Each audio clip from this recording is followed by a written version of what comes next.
वालेकुम। आज की इस वीडियो के अंदर हम सीखेंगे कि सी प्रोग्रामिंग के अंदर हम कैसे एक कैलकुलेटर को बना सकते हैं। इससे पहले मैं आपके सामने दो ऐसे प्रोग्राम्स के एग्जाम्पल रखूंगा जिनके अंदर बेसिक सम होगा और बेसिक चार ऑपरेटर्स का परफॉर्म करना होगा।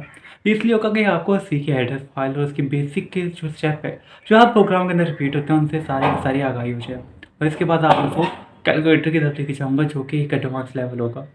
और अगर आपने पिछला आपका बैकग्राउंड कोई मेडिकल या इंजीनियरिंग की फील्ड है तो टेंशन लेने की बात नहीं है। मैं आपके प्रोफेसर की तरह नहीं हूँ जो सीधा प्रोग्राम लिखेगा। मैं आपको पहले इसके बेसिक स्टेप को समझाऊंगा और फिर हम प्रोग्रामिंग की तरफ चलेंगे। लेकिन उससे पहले अगर आपने मेरे चैनल को सब्सक्राइब नहीं किया तो इस चैनल को सब्सक्राइब करना मत भूलिएगा और बेल आइकन को प्रेस करना मत भूलिएगा क्योंकि आने वाले दिनों के अंदर ऐसी प्रोग्रामिंग की वीडियोस और भी आएंगी। चलते हैं कंप्यूटर स्क्रीन की तरफ।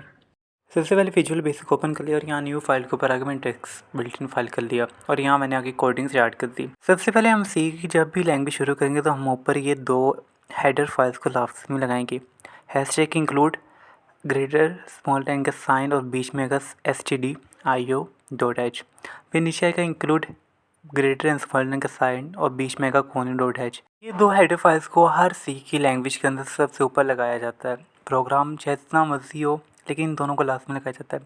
इन दोनों को कहते हैं हम हेडर्स फाइल्स। हेडर फाइल क्या होती है? हेडर का नाम सुनते ही हमें इस चीज़ की पता चल जाती है कि जो हेडर फाइल होगी ये प्रोग्राम के ऊपर आएगी, उसके टॉप के ऊपर आएगी। अब इसका काम ये होता है कि सी के अंदर जो फंक्शंस परफॉर्म किए होते हैं जैसे फॉर एग्जांपल प्रिंट एफ या स्कैन एफ, एक ऐसा फंक्शन जो कि आउटपुट को शो करवाता है। एक ऐसा फंक्शन कि वो उस आउटपुट को शो करवाने वाली चीज़ को अपने अंदर स्टोर करता है, यानी कि स्कैन एफ। वो पहले से डिक्लेयर किए जाते हैं स्टूडियो stdio के अंदर।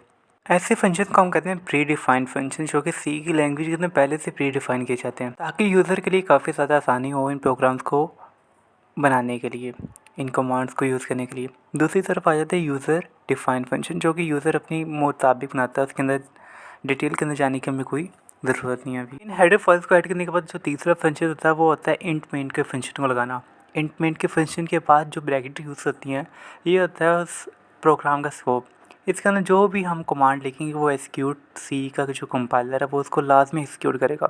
इसके बाहर या इसके अंदर जो भी कोई भी कमांड लिखेंगे उसको एक्सिक्यूट बिल्कुल भी नहीं करेगा। हम सबसे पहले दो वेरिएबल्स को असाइन करवा लेते हैं, डिक्लेयर करवा लेते हैं मेमोरी के अंदर। इंट का मतलब क्या होता है? जब हम इंट किसी के वेरिएबल के साथ लगाते हैं उसका मतलब होता है कि जो सी है उसने इन दोनों वेरिएबल के नाम से एक मेमोरी बना दी है। मेमोरी बना दी और अब वो उसके अंदर उसकी वैल्यू को स्टोर करेगा। ये होता है मुराद इंट की।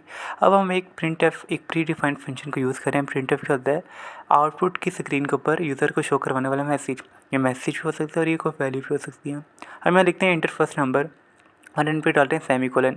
सेमीकोलन डालने का मकसद क्या होता है कि जो वो स्टेटमेंट है वो वहाँ एंड हो रही है। अगर हम ये नहीं डालेंगे तो कंपाइलर को समझ नहीं आएगी और वो सारी कमांड्स को रन करने की कोशिश में आपको एरर दे देगा। उसके नीचे हम लगाएंगे स्कैन एफ। अब स्कैन एफ क्यों लगा रहे हैं? ताकि जो ऊपर नंबर मांगे हमने यूज़र से उसको हम स्टोर कर सकें। यहाँ हम %d लगा रहे हैं। %d लगाने का मकसद क्या है? इसको हम कहते हैं format specifier. Format specifier integer के लिए, फ्लोट के लिए डिफरेंट हो सकता है। फ्लोट के लिए एफ हो सकता है, डबल के लिए एल यू हो सकता है, लॉन्ग के लिए कैपिटल एल यू हो सकता है। तो हर किसी के लिए ये जो फॉर्मेट स्पेसिफायर होती है अलग होता है। ये जो सी की कंपाइलर है उसको बताता है कि जो नंबर सेव करना है ये किस फॉर्मेट के अंदर करना है। और फिर हम कोमा लगाकर एंड का साइन जो होता है उसके साथ जहाँ हमने उस वैल्यू को स्टोर करना है वो लिख देंगे जो कि ए। एंड के साइन लगाने का मकसद क्या होता है? ताकि यूज़र को समझ आ जाए, जो कंप्यूटर उसको समझ आ जाए कि मैंने जो मेमोरी जो पहला प्रिंट एफ के ऊपर कमांड चली है वो मैंने ए के अंदर लगाना है। इसके बाद मैं एक और प्रिंट एफ लिखता हूँ और उसके अंदर सेकंड नंबर मांगता हूँ और फिर उसको सेमीकोलन लगा के बंद करता हूँ और फिर स्कैन एफ लिख रहा हूँ। और स्कैन एफ लिखने के बाद मैं दोबारा %d का निशान डालता हूँ जो कि फॉर्मेट स्पेसिफायर है, जो कोई मेमोरी को बता रहा है कि जो नंबर है कोई इंट है, इसकी जो तादाद होगी वो 8 नंबर से ज़्यादा बिल्कुल नहीं होगी। और साथ उसकी मेमोरी लोकेशन लिख दी। इसके बाद मैं एक और नंबर को डिक्लेयर करवाता हूँ और उसको है सम SUM और सेमीकोलन से बंद कर देता हूँ। अभी मैं सम का एक नीचे फॉर्मूला लगाता हूँ अपने मुताबिक और ये जो फॉर्मूला है इसको हम कहते हैं यूज़र डिफाइंड फार्मूला और इसकी जो लाइफ होती है वो सिर्फ सी के प्रोग्राम तक है। फिर मैं एक प्रिंट एफ की कमांड चलाता हूँ और इसके अंदर मैं लिखता हूँ sum is equal to %c। Sum is equal to %d लिखता हूँ। % से डी से मुराद यह है कि अब यहाँ सम के अंदर इसकी वैल्यू शो होगी और वैल्यू शो होने के बाद मैं इसको सिंपल सम करके सेमीकोलन लगाता हूँ। और यहाँ मैं एक गलती कर रहा हूँ जानबूझकर ताकि आपको एरर का बता दूँ कि अगर हम डबल कॉलन के बाद कॉमा नहीं नीचे लगाएंगे, सेपरेट नहीं करेंगे लिस्ट ऑफ वेरिएबल को वेरिएबल के साथ, तो एक एरर शो होगा। और उसके बाद हम आखिर में लगा देंगे गेट सी एच। ऊपर जो हमने कोनियो की जो एक्सटेंशन यूज़ की उसका क्या काम था, उसका काम था इस गेट सी एच को प्रमोट करना। आप पूछेंगे गेट स्केच का क्या काम होता है। अब गेट स्केच का काम क्या होता है, जो आउटपुट शो होती है ब्लैक स्क्रीन के ऊपर उसको होल्ड करवाना। अगर हम ये नहीं करेंगे तो ऐसा नहीं हो सकता। अब देखिए नीचे एक एरर आ चुका है कि डिबग नहीं कर रहा। वो इसलिए नहीं कर रहा क्योंकि मैंने इस फाइल को अभी तक सेव नहीं किया सी की एक्सटेंशन के अंदर। तो मैं कंट्रोल ऐसे दबाकर इसको सेव करूँगा। और चूँकि मैं ये अपनी यूट्यूब के लिए बना रहा था, उसको मैं वाई टी के नाम से यूट्यूब के नाम पर .c के नाम पर सेव कर लेता हूँ। और अब मेरे पास ये फ़ाइल सेव हो चुकी है। और अभी मुझे एक एरर दे रहा है और उसने कहा कि नहीं ये प्रोग्राम रन नहीं हो सकता, एरर आ रहा है। मैं प्रॉब्लम के अंदर जाऊंगा और मुझे वहाँ एरर पता चलेगा। और एरर क्या था, यहाँ मैंने कॉमा का निशान नहीं डाला था। और उसके बाद मैं इसको दोबारा डिबग करता हूँ। डिबग करने के बाद मेरे पास सक्सेसफुली ये डिबग हो चुका है। उसके बाद मैं रन कोड C++ फाइल की भी क्लिक करता हूँ और इसको रन करना शुरू करता हूँ। और रन होते होते ये सारी कमांड्स चलती हैं आपके टर्मिनल के ऊपर। वो कह रहे हैं एंटर फर्स्ट नंबर। मैं पहले नंबर ऐड करता हूँ 55, दूसरा नंबर ऐड करता हूँ 44 और उसने में सम दे दिया 99। और ये सक्सेसफुली हम सम के एक प्रोग्राम को बना चुके हैं।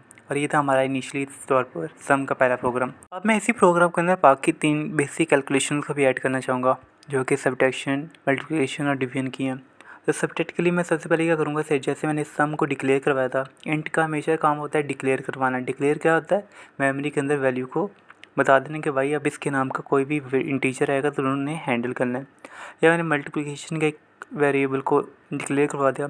मैं मल्टीप्लिकेशन का फॉर्मूला लिखता हूँ। इस मल्टीप्लिकेशन के फॉर्मूला को कहेंगे यूज़र डिफाइंड फंक्शन, जो कि हमने अपनी मर्ज़ी के लिए यूज़ किया है। और जैसे ही ये प्रोग्राम खत्म होगा ये फंक्शन हमारी मेमोरी से रिमूव हो जाएगा। फिर प्रिंट एफ की कमांड चलाता हूँ और सेम प्रिंट एफ की कमांड के अंदर मैं %d का साइन को यूज़ करता हूँ, फॉर्मेट स्पेसिफाई यूज़ करता हूँ, क्योंकि ऊपर मैंने इंट यूज़ किया है। फॉर्मेट स्पेसिफायर क्या करता है, मेमोरी को बताता है कि आपने ये कितने डिजिट के अंदर आपने इस आंसर को शो करवाना है। इसी तरह मैंने सबके जो वेरिएबल है उसको डिक्लेयर करवा लिया मेमोरी के अंदर। और दूसरा मैंने इसको भी इनिशियलाइज़ भी कर दिया। इनिशियलाइज़ का मतलब होता है कोई वैल्यू देना। अब एज सच इसके अंदर तो हम जो वैल्यू है वो यूज़र से मांग रहे हैं, लेकिन हम इसको एक फॉर्मूला भी दे रहे हैं जो इसको हम कहते हैं बिल्ड यूज़र डिफाइन फंक्शन। और आखिर में आके हम प्रिंट एफ लगा देंगे।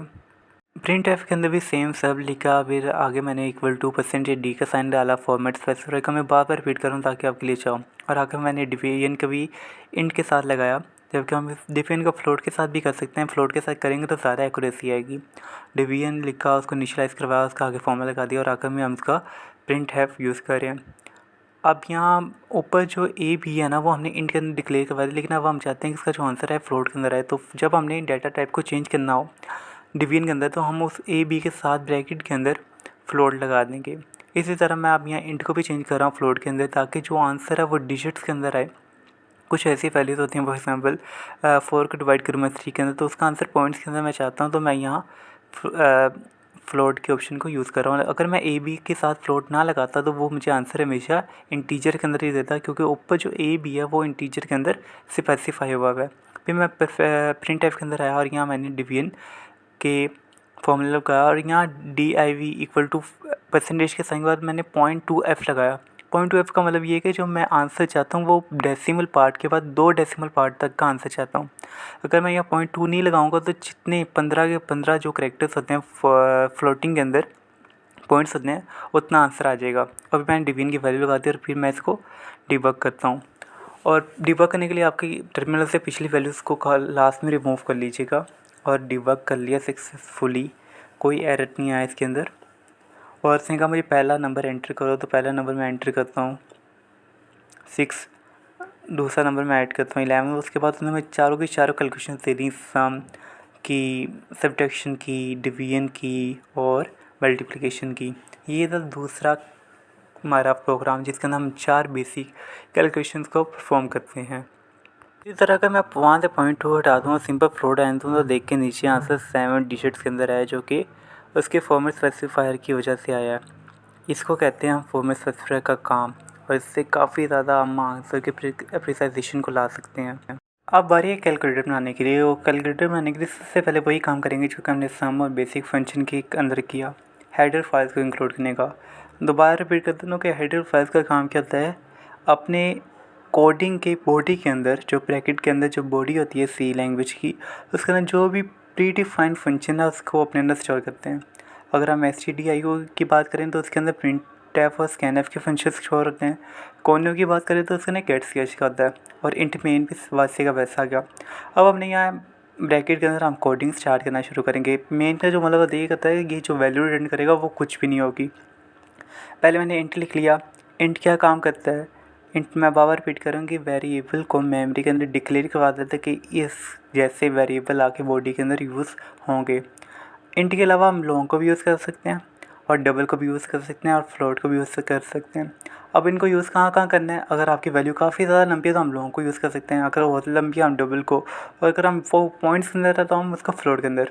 मैं यहाँ 3 वेरिएबल को डिक्लेयर करवाता हूँ ए बी सी की, और उसके बाद मैं सबसे पहले एक printf की कमांड चलाता हूँ जिसके अंदर मैं यूज़र को कहता हूँ कि भाईजान प्रेस 1 करो एडिशन के लिए, प्रेस 2 करो सब्ट्रैक्शन के लिए, प्रेस 3 करो मल्टीप्लिकेशन के लिए, और प्रेस 4 करो डिवीजन करने के लिए। ये मैं एक प्रॉम्प्ट चला के यूज़र को दे रहा हूँ भाईजान तुमने जो कैलकुलेशन परफॉर्म करनी है उसके मुताबिक एक नंबर मेरे सामने एंटर कर दो। अगर इन 4 कमांड्स के बीच में एक लाइन को यूज़ कर रहा हूँ उसको कहते हैं बैकस्लैश n। इसका काम क्या होता है? इसका काम क्या होता है कि जो लिख रहा हूँ ना मैं लाइनें, इनको लाइन बाय लाइन की फॉर्म में लेकर आए वर्टिकल लाइन के ऊपर। फॉर एग्जांपल पिछला ये जो स्क्रीन शो आपके सामने शो हो रहा है इसके अंदर जो आंसर आया था वो एक स्ट्रेट लाइन के अंदर था, चारों को चार जो चीज़ें थी उसे एक लाइन के अंदर लिख दी। लेकिन जब हम इस एक्सटेंशन को यूज़ करते हैं बैकस्लैश n को, तो ये जो लिखा हुआ है इसको ये लाइन बाय लाइन के अंदर शिफ्ट करता था। ये जब आखिर में मैं आउटपुट चला के दिखाऊँगा तो आपको ये काफ़ी ज़्यादा वाज़िया हो चुकी। ये लाइन टाइप करने के बीच साथ साथ हमने printf की कमांड को मुकम्मल किया और आखिर में सेमीकोलन लगा दी, क्योंकि सेमीकोलन लगाना काफ़ी ज़्यादा ज़रूरी होता है और वो कमांड को टर्मिनेट करता है। printf लगाने के बाद हम scanf यूज़ करेंगे कि जो हमने ऊपर वैल्यूज़ मांगी हैं वो स्टोर भी तो करवानी है किसी के अंदर। अब स्टोर किसके अंदर करवानी है? हम उसके अंदर लिखेंगे %d। %d क्या होता है? एक फॉर्मेट स्पेसिफायर होता है जो कि वैल्यू को अपने अंदर स्टोर करता है। कॉमा लगा के एंड के साइन और साथ सी क्यों लिखा? कि अब जो भी वैल्यू यूज़र एंटर करेगा 1 2 3 4 वो जाके सी के अंदर जाकर स्टोर होगी। और ये जो एम्परसेंड का साइन है ये जो रैम है मेमोरी उसको बताते हैं कि भाईजान आपने जाके उसी के अंदर वैल्यू को स्टोर करवाना है। इसके बाद हम एक printf की कमांड को यूज़ करेंगे जिसके अंदर हम ए की वैल्यू को मांगेंगे और हम कहेंगे कि इंटर द फर्स्ट नंबर और उसको सेमीकोलन लगाकर बंद कर देंगे। और फिर हम scanf यूज़ करेंगे। scanf के अंदर वही सेम %d फॉर्मेट स्पेसिफायर वो क्या काम करता है बार बार रिपीट करूँगा ताकि आपके जहन में ये कोडिंग लाजमी रह जाए कि scanf printf इंक्लूड वगैरह रहते हैं। %d लगाएंगे। %d क्या करता है? फॉर्मेट स्पेसिफायर है, बताता है कि जो वैल्यू है वो एक इंटीजर है, ठीक है। अगर हम लगाएंगे %f तो वो मेमोरी को कहेगा अब जो तुमने वैल्यू स्टोर करनी है वो एक फ्लोटिंग पॉइंट है। और आखिर में एंड और ए का साइन आ गया चूँकि हमने ए के अंदर पहला नंबर स्टोर करवाना है, इसलिए ये बात याद रखिएगा कि जो पहला डिजिट है ए उसके अंदर पहला नंबर स्टोर करवा रहे हैं, जो दूसरा है बी उसका नाम दूसरा नंबर स्टोर करवा रहे हैं। इस तरह हम दूसरी कमांड लिखते हैं printf से enter the second number, terminate करते हैं सेमीकोलन के साथ, अब scanf लिखते हैं और यहाँ भी वही सेम ऊपर वाला फॉर्मूला जो कि पिछले सम और बेसिक कैलकुलेशन के अंदर यूज़ हुआ था वैसे का वैसा हम टाइप कर देंगे और यहाँ सेमीकोलन लगाकर ख़त्म करते हैं। यहाँ तक जो काम था वो था पिछला ही सारा और यहाँ कोई भी ऐसा कोई नई रॉकेट साइंस की चीज़ नहीं थी। लेकिन अब हम यूज़ करेंगे कंडीशनल स्टेटमेंट का। कंडीशनल स्टेटमेंट क्या होती है? एक कंडीशन की बेस के ऊपर किसी ना किसी सी की कुछ कमांड्स को रन करना। अब कंडीशनल स्टेटमेंट बहुत सी होती हैं, इफ़ होती है, इफ़ एल्स होती है और इफ़ एल्स इफ़ होती है। अब हम यहाँ कौन सी यूज़ करेंगे? हम करेंगे इफ़ एल्स इफ़ की कमांड को लिखा और मैंने कहा कि अगर सी जो है इक्वल है 1 के, सी के अंदर जो डबल इक्वल का साइन होता है वो होता है कंपैरिजन करने के लिए। मैं कहता हूँ कि अगर सी इक्वल है 1 के तो ये वाली कमांड चला दो। अब उस ब्रैकेट के अंदर मैंने आकर एक जो इंटीजर उसको डिक्लेयर करवाया और उसका नाम रख दिया मैंने सम का। अब ये एक चाइल्ड की मैं एक स्कोप बना रहा हूँ जो कि ऊपर पेरेंट्स के स्कोप के अंदर यूज़ होने वाले वेरिएबल ए और बी को यूज़ कर सकता है। तो sum is equal to A plus B लिख दिया और सेमीकोलन से इसको बंद कर दिया। अभी मैंने printf यूज़ की और printf के अंदर सेम मैंने जैसे पिछले सारों के अंदर यूज़ किया कि sum is equal to %d का साइन डाला, सेमीकोलन बंद किया और आगे सम की वैल्यू को लगा दिया। इस तरह हमारी पहला कंडीशनल सेंटेंस पूरा हो गया और वो था इफ़ का। हम चूँकि यहाँ मल्टीपल कंडीशंस हमारे पास कि यूज़र 1 भी प्रेस कर सकता है, 2 भी कर सकता है, 3 भी कर सकता है, 4 भी कर सकता है। तो उसके बाद हम ये सम की कमांड को भी टर्मिनेट कर देंगे। इफ़ इसके अंदर जो यूज़र है वो 1 भी प्रेस कर सकता है, 2 भी कर सकता है, 3 भी कर सकता है, 4 भी कर सकता है, वो उसकी मर्ज़ी है। उसके बाद हम लगा देंगे एल्स इफ़ की। अगर तो पहली कंडीशन फॉल्स होगी तो वो दूसरी कंडीशन में मूव कर जाएगा, जो कि है एल्स इफ़ की। अगर सी की वैल्यू 1 के इक्वल नहीं होगी तो वो दूसरी कंडीशन के ऊपर आएगा और यहाँ आके चेक करेगा कि सी की वैल्यू अब 2 है कि नहीं है। अब यहाँ हम टाइम सेव करने के लिए ऊपर वाले कोड को कॉपी कर लेंगे और नीचे आके पेस्ट कर देंगे और जहाँ सम लिखा हुआ है ये वहाँ मैं हटा के SUB सब लिख दूँगा। पहले सब की वैल्यू को डिक्लेयर करवाया मेमोरी के अंदर, फिर मैंने एक यूज़र डिफाइंड फंक्शन बनाया जिसके अंदर a-b हो रहा है और फिर प्रिंट एफ के अंदर सेम टू सेम वैसा किया, लेकिन सम हटाकर सब लगा दिया। इसको कहते हैं स्मार्ट वर्किंग करना। इसके बाद मैंने कहा कि अगर बाई चांस जो कंडीशन है अगर C2 के इक्वल भी ना हुआ तो आप तीसरी कंडीशन के आ जाना और वो होती है एल्स इफ की तीसरी कंडीशन। और उसके अंदर मैं कहता हूँ कि C जो है वो इक्वल होना चाहिए 3 का। फिर कह रहे होंगे जो डबल इक्वल का साइन होता है वो कंपैरिजन के लिए यूज़ होता है कि left hand side right hand side के इक्वल है कि नहीं है। और सिंगल क्या होता है कि राइट वाली जो वैल्यू है वो डिक्लेयर हो जाएगी लेफ़्ट वाले के अंदर। सेम यहाँ मैंने मल्टीप्लिकेशन वाला किया, ऊपर से कोड कॉपी किया, मल्टीप्लिकेशन को डिक्लेयर करवाया, मल्टीप्लिकेशन का यूज़र डिफाइंड फंक्शन बनाया जो कि सिर्फ इसी स्कोप के अंदर यूज़ होगा और एंड पे आकर मल्टीप्लिकेशन की वैल्यू को शो करवा दिया। उसके बाद मैंने फोर्थ वाला फंक्शन यूज़ किया डिवीजन का। अब आप ऊपर देख सकते हैं कि इसको मैं इंट हटा कर डबल करता हूँ क्योंकि हो सकता है यूज़र काफ़ी बड़ी वैल्यू दे दे और इंट के अंदर आंसर सिर्फ 7 डिजिट का आता है, जो कि कभी कभी हमारी मुश्किल हो सकता है। ऊपर हमने ए बी को इंट का डिक्लेयर करवाया था और यहाँ हम उसके साथ ब्रैकेट के अंदर डबल लगा रहे हैं। हम डबल लगाने के बाद नीचे हमने उसके फॉर्मेट स्पेसिफायर को भी चेंज कर दिया और डबल का जो फॉर्मेट स्पेसिफायर होता है वो होता है एल और एफ़। इसका क्या काम होगा कि ये मेमोरी को बताएगा कि यहाँ जो वैल्यू आ रही है वो डबल वाली है, इसके अंदर 15 डिजिट्स कम से कम आएंगे। इसके बाद हम लास्ट इफ़ एल्स इफ़ की एक स्टेटमेंट लगाएंगे कि अगर C1 इक्वल नहीं है, C2 के इक्वल नहीं है, C3 के इक्वल नहीं है तो C शायद आप 4 के इक्वल आ जाए। तो उसके लिए हमने एल्स इफ़ की लगाई कि C को कंपेयर करो 4 के साथ। फिर कह रहे होंगे जो डबल इक्वल का साइन है वो कंपेरिजन के लिए यूज़ होता है कि लेफ़्ट हैंड वाला राइट हैंड के इक्वल होगा और जो इक्वल होता है वो कहता है कि भाई जो राइट साइड पर लिखा हुआ है वो लेफ़्ट साइड के अंदर रखवा दो, उसको शो करवा दो। अब यहाँ एक एरर आ सकता है कि जो यूज़र है वो गलती से 0 भी तो एंटर कर सकता है दूसरी वैल्यू को, और हमने मैथ के अंदर भरा था कि जो दूसरा नंबर होता है उसके साथ अनडिफाइन एरर आ जाता है। लेकिन मैं अभी वो उसको करेक्ट नहीं करूँगा, हम सिंपल फ्लोट के अंदर एक नंबर को डिक्लेयर करवा देंगे और वह DIV का। फिर हम एक यूज़र डिफाइन फंक्शन बना रहे हैं कि ए को डिवाइड करो B के अंदर। फिर हम प्रिंट एफ फंक्शन यूज़ कर रहे हैं और यहाँ प्रिंट एफ के अंदर हमने डिवीजन इक्वल टू, यहाँ हमने क्या किया परसेंटेज .2 का एफ का मतलब है कि जो आंसर आएगा उसके अंदर जो डेसिमल वैल्यू होगी वो अप टू 2 नंबर होगी, 2 डेसिमल प्लेसेस होगी, मतलब कोई भी नंबर ले लें उसका जो आंसर होगा वो 2 डेसिमल तक आएगा। और आखिर के अंदर हम एक कमांड लगाएंगे एल्स की। अगर यूज़र ने 1 2 3 4 के अंदर कोई भी नंबर सेलेक्ट ना किया और गलती से 5 या 6 दबा दिया तो हम भाईजान को कहेंगे भाईजान आपका नंबर ही गलत है। उसके लिए हम एल्स के अंदर सिंपल एक प्रिंट एफ को यूज़ करेंगे और वहाँ यूज़ कर लेंगे enter valid number. Valid number से उसको समझ आ जाए कि मैंने जो ऊपर नंबर डाला है वो काउंटिंग से ख़िलाफ़ है और उसको भी सेमी कोलन से बंद कर देंगे। और उसके बाद इस ब्रैकेट से निकल कर हम लगा देंगे गेट ch का फंक्शन। गेट ch क्या करता है कि ये आउटपुट को होल्ड करता है आपकी स्क्रीन के ऊपर। अगर हम गेट ch नहीं लगाएंगे तो ये आउटपुट को होल्ड नहीं करेगा। उसके बाद मैं इसको डिबग करता हूँ और डिबग होना स्टार्ट हो चुका है। और डीबग होने के बाद आप देखेंगे जो उसने 4 में से वैल्यूज़ पूछी हैं वो लाइन ब्रेक के साथ पूछी हैं और इसका कमाल किया था \n के साथ। अब मैंने इस कोड को रन कर दिया और उससे मुझे 4 चीज़ें पूछ चुकी हैं। तो मैं फॉर एग्जांपल 3 पे जाता हूँ, मैं पहला नंबर ऐड करता हूँ 999, दूसरा नंबर ऐड करता हूँ 234 नंबर, और देख के उसने आंसर मुझे 15 डिजिट के अंदर ही दिया है। ये है कमाल डबल का। अगर मैं इंट लगाता तो मुझे आंसर सिर्फ पहले सारे डिजिट तक आता और उसके बाद वो एरर शो करवा देता कि भाईजान ऐसा मुमकिन नहीं है। यहाँ मैं इसको डबल ही रहने देता हूँ क्योंकि इंट के साथ इसको एरर आएगा, अभी डिबग करना वीडियो काफ़ी ज़्यादा लंबी हो जाएगी। इसके बाद मैं इसको दोबारा रन करने की कोशिश करता हूँ और इससे दोबारा कोई कोड लेकर कहते हैं कि अब हम इसके अंदर जानबूझ के एक एरर लेकर आते हैं ताकि डिवीजन वाला आपका जो कंसेप्ट है वो भी क्लियर हो जाए। अब डिवीजन के अंदर क्या होगा, मैथ के अंदर अपने बचपन से बता रहे हैं कि किसी भी चीज़ को 0 से डिवाइड करेंगे तो वो हमें गलत आंसर देगा। हमने 4 ले लिया और नीचे 0 दे दिया और इसने कहा कि एरामेटिक जो है एक्सप्रेशन आ गई कि ये जो आंसर है ये गलत है, ये मुमकिन है ही नहीं मैथ के अंदर। ये जो आंसर है ये गलत है और ये मुमकिन बिल्कुल भी नहीं है। तो अब इसको रिमूव करने के लिए हम क्या करेंगे, हम ऊपर आएंगे कोडिंग के अंदर, लेकिन उससे पहले मैं ये सारे रिमूव कर रहा हूँ। कोडिंग के अंदर आके एल्स इफ वाले के अंदर मैं दोबारा इफ़ लगाऊंगा। चाइल्ड डायरेक्टरी के अंदर एक और चाइल्ड खोल रहा हूँ और इसकी जो चाइल्ड है इसका वालिद कौन है, एल्स इफ है। एल्स इफ के अंदर मैं एक और इफ़ यूज़ कर रहा हूँ। इफ़ जो चीज़ होती है इसको हम कहते हैं नेस्टेड इफ़। एक इफ़ के अंदर दूसरी इफ़ को यूज़ करना। अब इसके अंदर मैंने कहा कि if b is equal to 0 के अगर b जो है 0 के इक्वल हुआ तो उनको एक कमांड शो करवाना, प्रिंट एफ करना कि that enter a valid number. कि आपने तो वैलिड नंबर डाला ही नहीं b की जगह पर। अगर वैलिड नंबर डाल दे तो वो जो मैथ एरर था वो नहीं आएगा।